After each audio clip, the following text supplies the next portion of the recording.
להם. אין שום סיבה לא לשחק כדורגל טוב. הנה הפועל תל אביב עולה עכשיו. כן, אפשר לומר שאולי מכבי תל אביב, לא אולי, בעצם החיסרון של בנין הוא החיסרון של מישהו בהרכב. סך הכל שאר השחקנים זה באמת השחקנים הטובים ביותר שיש לניר קלינגר.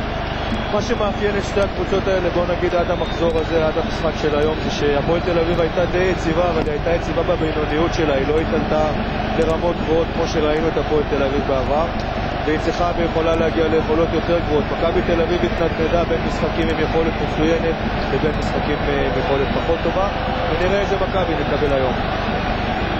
הפועל תל אביב עשה כניסה דרמטית לאצטדיון הזה. מכבי תל אביב צועדת עכשיו לאט לאט מן הכניסה המרכזית כדי להצטרף לשחקני הפועל.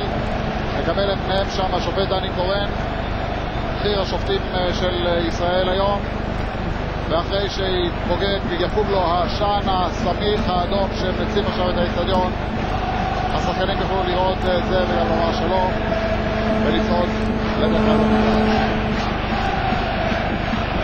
אתם מצטרפים לקהל הזה לפני חצי שעה בערך, אבל שעות ארוכות לפני המשחק שני המחנות כבר כאן חמושים במיתרים נטופים